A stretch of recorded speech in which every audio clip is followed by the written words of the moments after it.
السلام علیکم. السلام علیکم.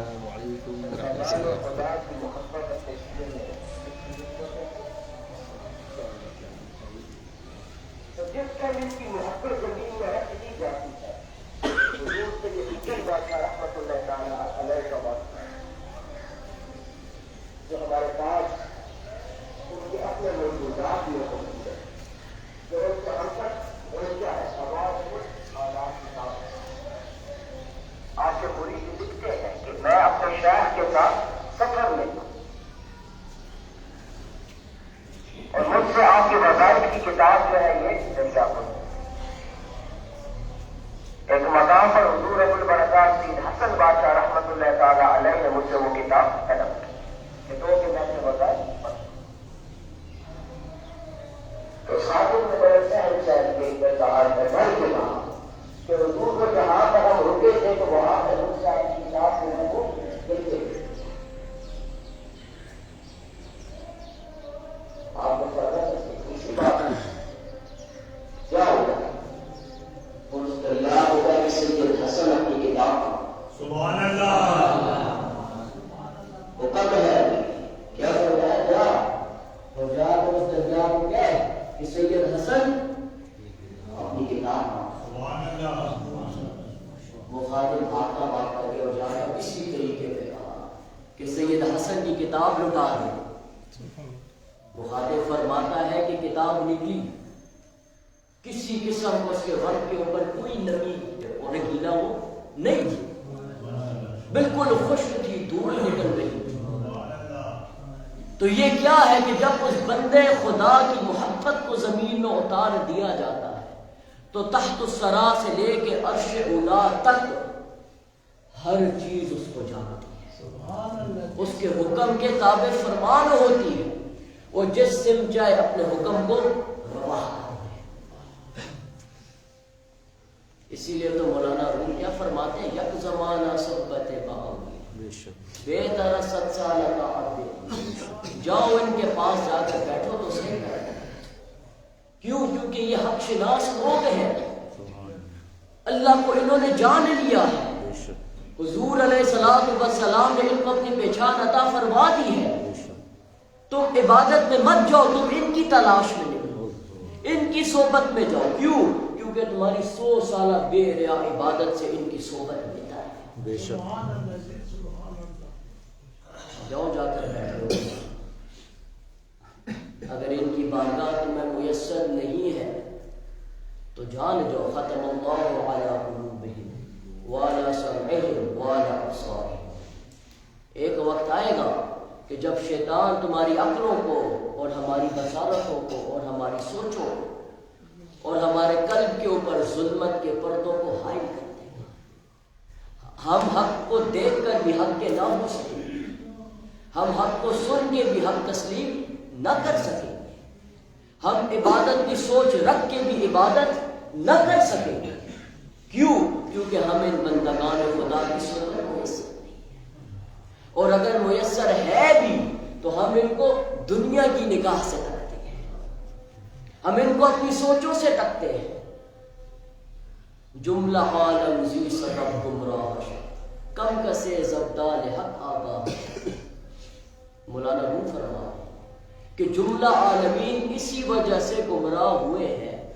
جملہ عالم زی سبب گمراہ کم کسے زبدال حق آگاہ شد. کیوں؟ کیونکہ وہ ان ابدالین سے دور ہو گئے ہیں, وہ ان اولیاء اللہ کی جماعتوں کو بھول بیٹھے ہیں, ان سے کنارہ کش ہو گئے ہیں اور خود کو کل الکمال سمجھ چکے ہیں. اگر صحبت میسر ہے بھی تو پھر بھی ان کو وہ جان نہیں پاتے. کیوں؟ کیونکہ ان کو اپنی عقلوں سے تسلیم کرتے ہیں. اللہ رب العزت ہمیں سمجھنے کی آپ آگے فرماتے ای خورت گردت پلیتی زی جدا آ خورت گردت ہمارو ہے. آپ فرماتے تم کیا ان لوگوں کو جانتے؟ یہ کھاتے ہیں تو وہ کیا بن جاتا ہے؟ وہ نور بن جاتا ہے. اور جب ہم کھاتے ہیں تو کیا ہو جاتا ہے؟ پلیتی نکلتی ہے. لیکن کیا ہے تم میں؟ یہ دکھتے تمہاری طرح سے لیکن صفات تمہاری جیسی ان کی نہیں. تم ان کو اپنے جیسا تصور ہرگز نہ کرو. اگر ان کی صحبت میسر آ جائے یہ اپنی پہچان تمہیں دے دے تو ان کی صحبت اور پہچان کے اندر بیٹھ جاؤ. ان کو بھولو مت.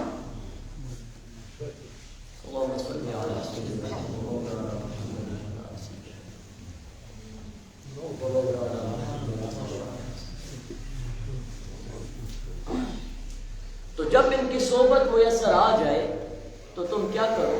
ان کی صحبت میں ان کو پکڑ لو. خدایا بحق کے بنی فاطمہ کہ برقول ایما کنی خان اگر تو عتم رد کنی مرکر.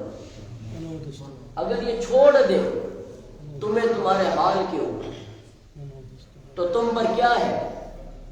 منو دست دامان. تو تم ان کے دست دامہ کو پکڑی لو. ان کی چوکاٹ سے بچ. کیوں؟ کیونکہ تمہیں آزمایا جا رہا ہے. ان کی چوکاٹ کو نہ چھوڑو. منو دست دامان آل رسول. سب کچھ ہونے کے باوجود اگر ان کا ساتھ تمہیں میسر نہیں ہے تو سمجھو کہ ابھی بھی شیطان تمہیں اس راستے سے ہرا سکتا ہے. ابھی بھی تم خطرے میں ہو، خسارے میں ہو. تو ان کی صحبت کو لازم اور منظور کرو. یک زمانہ صحبت با اولیاء بے ترست سالت و علی. ان کی صحبت کو اپنے اوپر فرض کر دو. اے نفس ترک کی لو آئی جان دل را جان بے دلدار. یہ کون فرما رہا ہے؟ مولا رب فرما رہے ہیں. کیا فرماتے ہیں کہ جب تم اس صاحبان دل کی بارگاہ میں چلے جاؤ تو چوں چرا چھوڑو. ترک کی لو کال. اس نفس کی پرستش مت کرو، اس کی مت سنو. یہ تمہیں بیکار رہا ہے، گمراہ کر رہا ہے، ظلمت میں ڈال رہا ہے. یہ تمہیں مجبور کر رہا ہے کہ تم اس کی صحبت کو چھوڑ دو.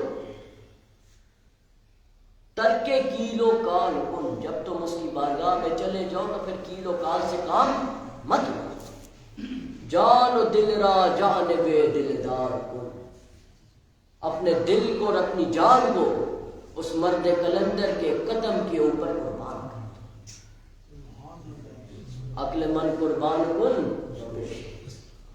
یہ وہی نور ہے جو ان کے قلب میں چمکتا ہے، نظر آتا ہے ان کے چہروں سے، عیا ہوتا ہے ان کے گفت سے، ان کے گفتار سے، ان کے عمل سے.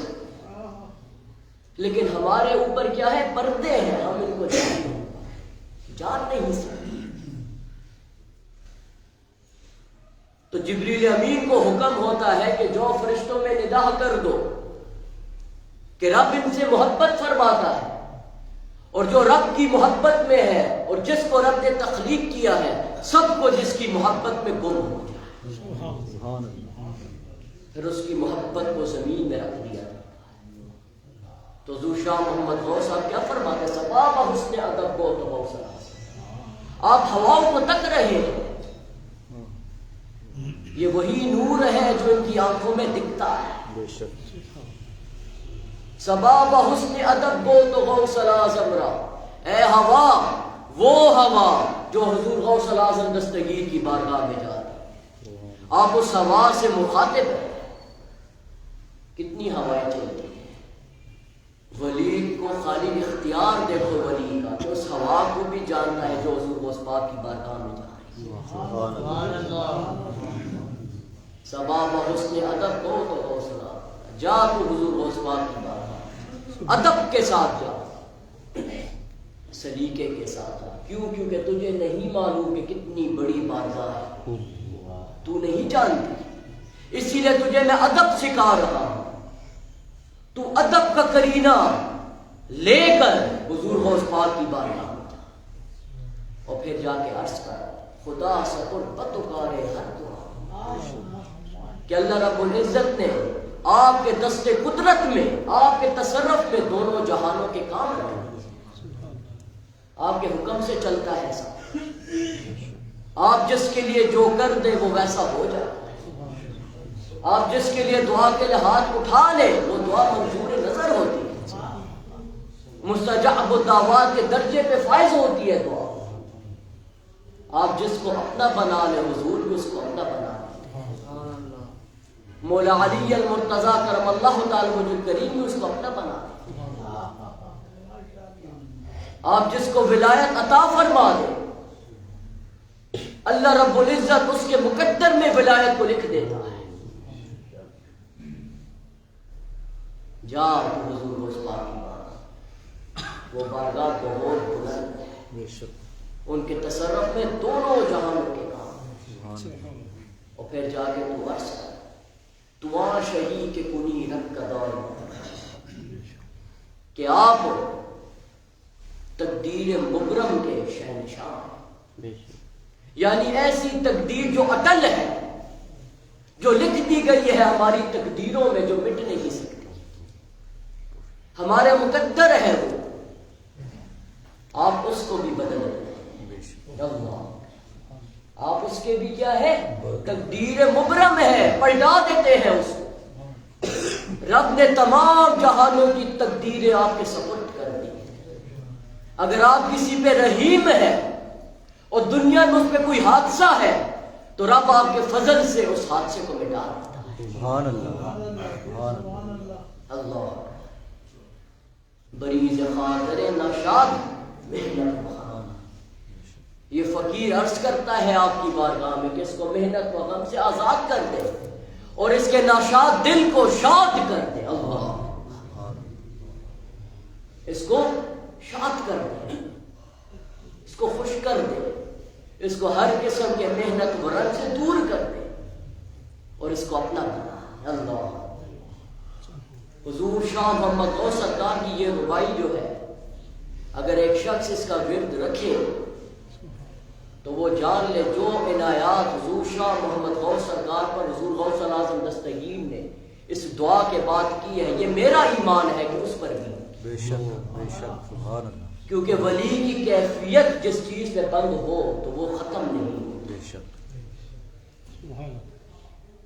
کشتگان خنجر تسلیم رہا، ہر زمان از غیب جانے دی، سبحان اللہ، یہ کیفیات ہوتی ہیں ان لوگوں کی۔ اگر ایک شخص ان کیفیات کو لینا چاہے تو ان صوفیات کی نسبت میں رہ کے ان کے کلام کے ساتھ اپنے آپ کو واقف کرے، بے شک، اور جن چیز سے ان کو کیفیات آئی ہے ان کا ورد کرے۔ سبحان اللہ، کیونکہ یہ اسم اعظم کا کام لیتی ہے۔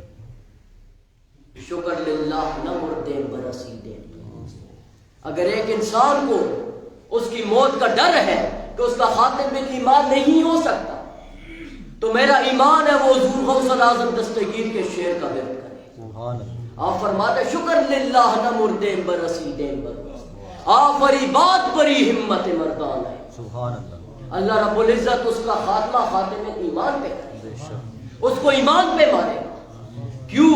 کیونکہ یہ مرد کلندر کے گفت سے، اس کی زبان سے یہ ورد ادا ہوئی، یہ اس کی کیفیات ہے۔ بے شک، اللہ اکبر، اللہ رب العزت ہمیں سمجھنے کی آمین، توفیق دے۔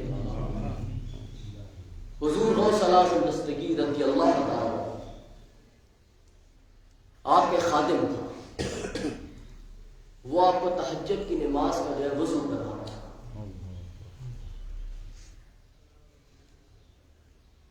تو حضور غوث الاعظم دستگیر ایک دن معمول کے برعکس وقت سے پہلے حجرے سے نکلے۔ خاتم بڑا پریشان ہوا کہ ابھی تو وقت نہیں ہوا تہجد کا اور حضور باہر کیوں تشریف لائے۔ وہ خادم آپ کے ہمراہ پیچھے پیچھے ہو رہی، آپ نے بغداد شریف کے دروازے کو دیکھا، وہ خود کھل گیا۔ سے 2 قدم لیے تو آپ کسی اور جگہ پر تھے، اور آپ کے ساتھ آپ کا خادم بھی تھا۔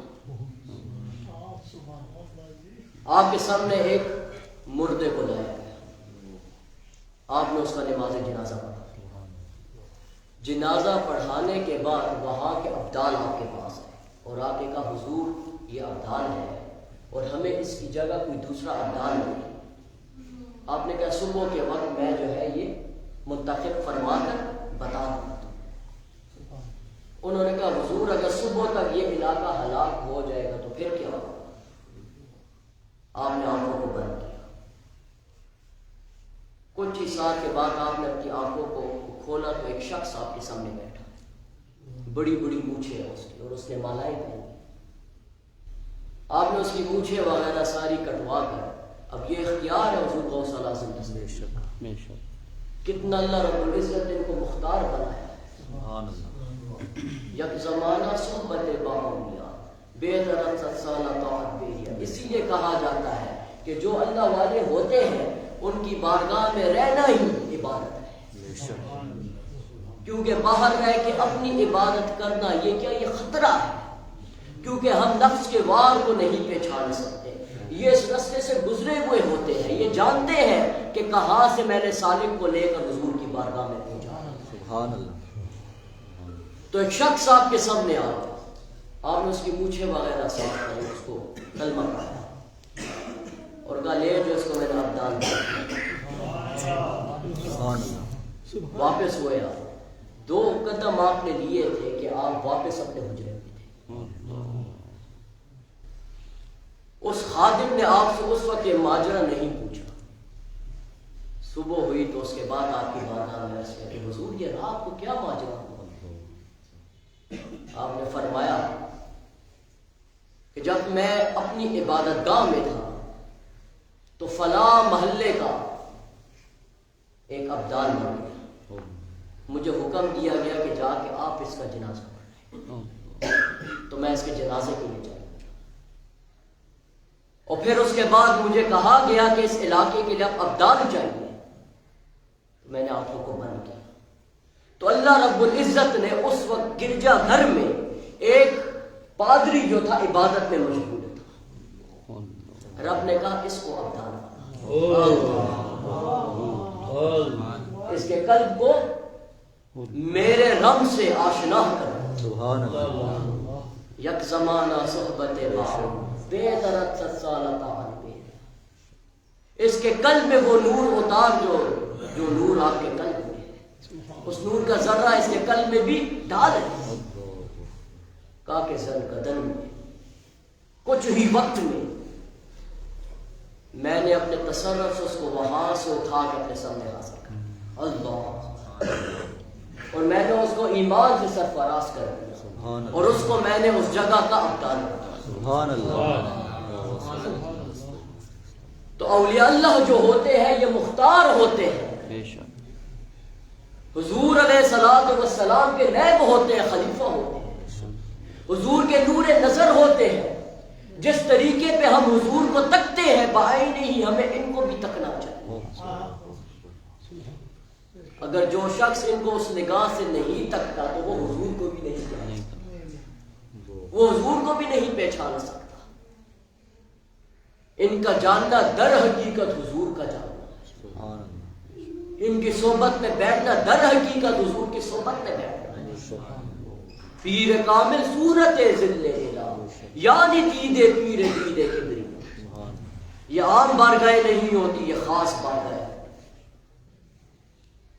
پہلے شخص کیا ہوتا ہے؟ فنا فی المرشد ہوتا ہے، اس کے بعد وہ فنا فی الرسول ہوتا ہے، اور پھر جب وہ فنا فی الرسول ہو جاتا ہے تو وہ پھر فنا فی اللہ۔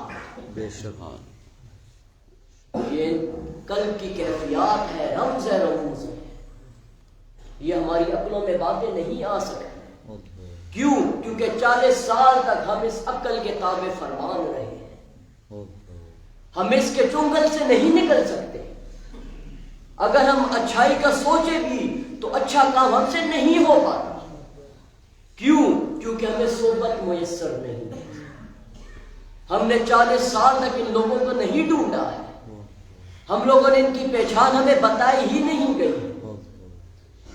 یہ لوگ ہر زمانے میں موجود ہوں، ہر زمانہ ان کا زمانہ ہوتا ہے، اور ان کے دم سے، ان کے قدم سے اللہ رب العزت دنیا میں کام کرواتا ہے. کشتگان خنجر تسلیم را ہر زمان از غیب جان دیگر است. جو تسلیم اور خنجر سے، جو تسلیم اور خنجر کی رضا سے فوت ہو جاتے ہیں، مر جاتے ہیں. تسلیم اور رضا کا خنجر کیا ہے؟ یہ عشق اور محبت ہے. فرمانا چاہتے ہیں حضرت جام کہ جو تسلیم اور رضا کی، جو اس کی رضامندی میں راضی ہو جاتے ہیں اور اس کے تسلیم میں، اس کے حکم میں اپنے سر کو تسلیم خم کر دیتے ہیں، یہ وہی کر سکتا ہے جو عشق اور محبت سے سرشار ہو، جو عقل سے اس ذات کو نہ پہچانتا ہو بلکہ قلب کی نگاہ سے اس چیز کو جانتا اور پہچانتا اور اس پر ایمان لایا ہو. یہ وہی کر سکتا ہے جو تسلیم اور رضا کے خنجر سے شہید ہو جاتے ہیں. ہر زمان از غیب جانے دی. اللہ رب العزت ہر زمانہ میں اس کو زندہ رکھتا ہے. اللہ ہر زمانہ ان کا زمانہ ہوتا ہے، ان کی یاد کا زمانہ ہوتا ہے.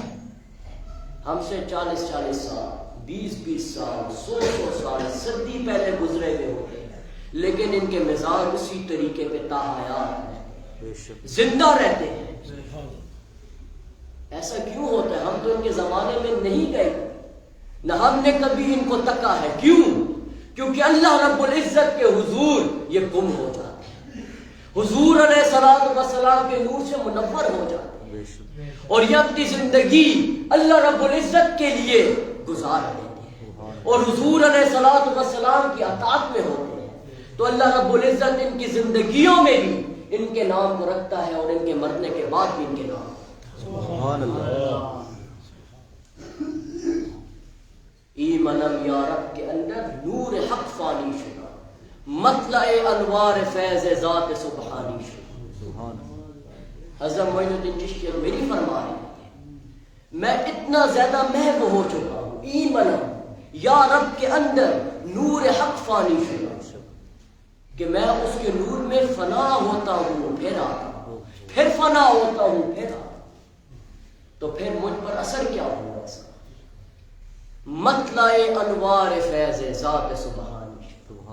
اللہ رب العزت نے مجھے مطلع فیض انوار بنا دیا ہے. اللہ مجھے منبع بنا دیا ہے.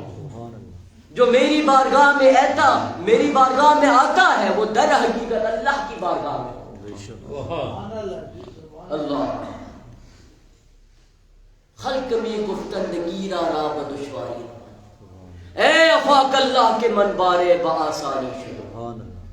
آپ فرماتے لوگ تو مجھے کہتے ہیں کہ یہ کتنا مشکل رستہ تو نے اختیار کیا ہوا ہے، لیکن وہ نہیں جانتے کہ رب جس پہ آسان تھا. اے افاق اللہ کے من بارے بآسانی شروع. تو جو ان کی صحبت میں چلے جاتے ہیں رب یہی فضل کرم ان کے صدقے سے ان پہ بھی کر دیتے ہیں. جو ان کے کلام میں غور و فکر کرتے ہیں رب ان کے صدقے سے ان پہ بھی کرم کر دیتے ہیں. جو ان کے کلام سے محبت رکھتے ہیں، ان کی محبت کو اپنے سینے میں رکھتے ہیں، رب ان کے فضل کرم سے ان پہ بھی کرم کر دیتے ہیں. سبحان اللہ. کیوں؟ کیونکہ یہ وہی ایک نور ہے جو حضور سے مولا مشکل کشا کے قلب میں، حسنین کریمین کے قلب میں، حضور غوث الاعظم دستگیر کے قلب میں چمکا اور قیامت تک جو ہے چلتا رہے گا، امام مہدی تک. نور کبھی ختم نہیں. قرآن حکیم فرقان مجید کی آیات کریمہ جاء الحق وزهق الباطل ان الباطل کان زہوقا، کہ حق آ گیا ہے، باطل چلا گیا ہے. یہ رب کا وعدہ ہے قرآن میں. حضور علیہ الصلوۃ والسلام کو فرما رہے ہیں کہ حضور حق آ چکا ہے، اب آپ غمزدہ نہ ہو، پریشان مت ہو. یہ حق ہر زمانے میں اب زندہ ہے. تو یہ حق کن کی صورتوں میں چمکا؟ جنہوں نے حضور علیہ السلام کو عشق کی نگاہ سے تکا اور پھر اس فیض کو حضور علیہ السلام سے لیا. وہ ایک فیض کیا ہے؟ مولا مشکل کشا. یہ وہ حق ہے جو اس حق کو جان گیا رب نے اس کو حق پہ گامزن کر دیا. جو اس صورت و سیرت کو سمجھ گیا رب نے اس کی سیرت و صورت کو تبدیل کر دیا. جس نے قلب کو اس محبت سے معمور کر دیا رب نے اس کے قلب کو اپنے نور سے معمور کر دیا. تو یہ فیض مولا مشکل کشا کی صورت میں چمکا. منبع ولایت ہے. ولایت کا سلسلہ مولا علی مشکل کشا سے جو ہے یہ چلا ہے اور اولیاء اللہ کے سینے میں آیا ہے، بندگان خدا کے سینے میں جو مختلف صورتوں میں ہمارے سامنے آیا ہوتا ہے. بہت سارے ایسے شعراء آئے جن کی کتابیں ان کے ساتھ ہی گم ہو گئی، لیکن جو اس فیض سے فیضیاب ہو گئے چاہے تھوڑا ہو چاہے زیادہ ہو، رب نے دنیا میں بھی ان کو زندہ رکھا اور ان کی نسبت میں جو کچھ انہوں نے لکھا اس کو بھی زندہ رکھا.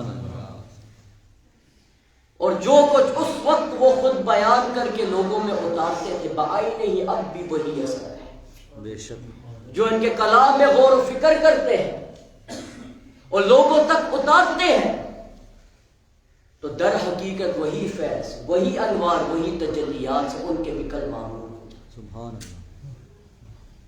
اللہ رب العزت ہمیں سمجھنے کی توفیق. مولانا جامی رحمت اللہ تعالی نے آپ حضور علیہ السلام سے ملاقات کی. بڑا اشتیاق تھا کہ جس کے عشق میں میں سڑ رہا ہوں میں نے اپنا تن بھی قربان کر دیا، بدن بھی قربان کر دیا، ظاہر باطن سب کچھ حضور کے نالین پہ رکھ دیا. ای قدر رندم کے اس چشمم شرا ہوئے وز دلے پر حسرتم دودے کبا ہوئے. اللہ اکبر. یہ مولانا جامی کا شعر ہے. ای قدر رندم کے اس چشمم شرا ہوئے، اتنا میں حضور کے عشق میں گم ہوں کہ میری آنکھوں سے عشق نکل رہا. ای قدر رندم کے اس چشمم شرا ہوئے وز دلے پر حسرتم دودے کباب. اور میرے قلب کا یہ حال ہے کہ جس طریقے پہ کباب سڑ کے اور اس کے اوپر سے دھواں نکلتا ہے اس طریقے پہ میرا قلب حضور علیہ السلام کے عشق میں سڑ رہا اور اس سے دھواں نکل رہا. آپ فرماتے ہیں کہ میں حضور کے دیدار کے لیے گیا، حضور کے روزے کو حضور سے ملاقات کے لیے گیا. یہ سب کو یہ واقعہ معلوم ہے. مولانا جامی جب مدینہ شریف کے احاطے میں پہنچے تو آپ کو روک دیا. اب حضور قبر سے تصرف فرما رہے ہیں کہ جامی میرے قبر پر آ رہا ہے. اللہ ایک تو محبوب کا، محب کا محبوب کو یاد کرنا ہے. اب ادھر عشق اتنا کاملیت پہ پہنچ چکا ہے کہ محبوب خود اپنے محب کو یاد کرتا ہے.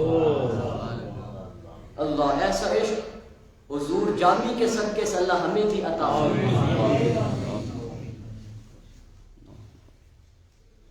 تو جب آپ نکلے تو آپ کو روک دیا گیا، آپ کو دربانوں نے اندر جانے نہیں دیا. آپ نے دیکھا ریوڑ ہے ایک بکری، میں اس میں چھپ کے داخل ہو جاؤں گا. آپ ریوڑ کے ذریعے داخل ہونے لگے تو آپ کو اس سے بھی روک دیا. اللہ حضور علیہ السلام جو جامی سوچتا ہے پہلے سے دربار کو بتا دیتے ہیں کہ جامی کے قلب میں یہ خیال جا رہا ہے. اللہ اکبر. عاشق کے خیال سے بھی محبوب واقف ہوتا ہے. ادھر مولانا جامی سوچ رہے ہیں، حضور کو وہاں پر معلوم ہو رہا اور حضور اس بات سے ادھر کے لوگوں کو واقف کر رہے ہیں کہ جامی کو اندر مت چھوڑ رہا. آخر مجھ سے راہ نہیں گیا، اس نے حضور سے خود پوچھ لیا حضور آپ کیوں نہیں جامی کو چھوڑنا چاہتے؟ حضور نے کیا فرمایا کہ اگر جامی میرے مزار تک آ گیا تو مجھے قبر سے نکل کے خود جامی سے ملنا. اللہ وارے رسالہ اللہ، اتنی محبت، اتنا عشق، یہ عشق ہی جو ہے جو ہمیں کام ہے۔ خدا جس کو پکڑے چھڑائے محمد کا پکڑا نہیں چھوٹ سکتا۔ تو جو حضور کا ہو گیا رب نے اس کو اپنا بنا دیا، جو حضور علیہ الصلوۃ والسلام کے عشق میں گم ہو گیا در حقیقت وہ اللہ کے عشق میں گم ہو گیا۔ اللہ رب العزت ہمیں سمجھنے کی توفیق۔ حضرت احمد الرفاعی رحمۃ اللہ تعالی بہت بڑے بزرگ ہیں۔ آپ حضور علیہ الصلوۃ والسلام کے روز اقدس پر گئے۔ آپ کا ایک واحد واقعہ ہے کہ حضور نے اپنا دست شفقت اپنی قبر سے باہر کیا آپ کے لیے۔ تو آپ جب حضور علیہ الصلوۃ والسلام کی بارگاہ میں گئے تو آپ نے سلام کیا، تو حضور علیہ السلام والسلام نے جواب کے بدلے اپنا ہاتھ مبارک اپنی قبر سے باہر نکالا، اور تاریخ میں ہے کہ آپ نے اس ہاتھ کو بوسہ دیا، اور جو آپ کے ہمراہ لوگ اس حج کے موقع پر موجود تھے کچھ تو وجد کی حالت میں فوت ہو گئے، اور کچھ کی آنکھوں میں وہ منظر جو تھا وہ محفوظ ہو گیا۔ تو امام احمد الرفاعی کے وفات کے بعد ان لوگوں کو رب نے 200 سال کی زندگی دی، اور ان لوگوں کا یہی کام تھا کہ ان لوگوں نے اپنے لیے مختص ایک جو ہے کمرہ بنایا تھا، اور اس میں وہ 4 لوگ جو بیٹھے رہتے تھے۔ کیوں؟ کیونکہ لوگ آئے ہمارا دیدار کرو جاتے ہیں۔ اللہ، یہ وہ عشق اور محبت ہے جو حضور علیہ الصلوۃ والسلام کی محبت سے ہمیں نصیب ہوتا ہے، اور حضور علیہ الصلوۃ والسلام کے صدقے سے ہمیں ملتا ہے، اور اگر حضور نہ چاہے تو یہ محبت ہمیں نہیں مل سکتی۔ حضور کی محبت کیا ہے؟ رب کی محبت ہے۔ توحید مکمل ہوتی ہے حضور کے ذریعے سے، کیونکہ رسالت وہ آئینہ ہے جو اللہ رب العزت کا دیدار کراتا ہے۔ اگر توحید کو نہ جان سکے، اگر رسالت کو نہ جان سکے تو توحید کو نہیں سمجھ سکے، اور رسالت مکمل کدھر ہوتی ہے؟ مولا مشکل کشا میں۔ مولا مشکل کشا میں آیا ہوتی ہے، جہاں پر علی ہے وہاں پر کوئی نہیں، جہاں پر حضور کے قدم ہے وہاں پر مولا مشکل کشا موجود ہے، اور جہاں پر مولا مشکل کشا کے قدم ہے ادھر دنیا ہے، دنیا جہاں ہے۔ کیوں؟ بانٹنے والے مولا مشکل کشا ہے، دینے والے مولا مشکل کشا ہے۔ اگر علی کو سمجھ نہ سکے تو ہم حضور کو بھی نہیں سمجھ پائے۔ اہل بیت کی محبت فرض ہے، اور اس فرض کو جاننا ہمارے اوپر فرض ہے۔ اگر یہ فرض ہم نہیں سمجھ سکے تو ہم دنیا میں فرائض تو، لیکن جو فرض حضور نے ہم پر فرض کیا ہے اس محبت عمل سے بڑا عمل ہے، عشق عمل سے بڑا عمل ہے۔ اگر یہ عشق اور محبت نہیں ہے تو کچھ بھی نہیں ہے، اور یہ عشق اور محبت ہے کچھ بھی نہیں ہے تو سب کچھ ہے۔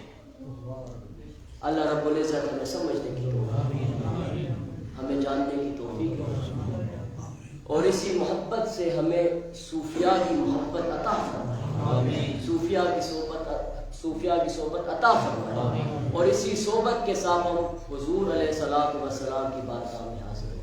وما علینا الا البلاغ، جن لوگوں نے سنت نہیں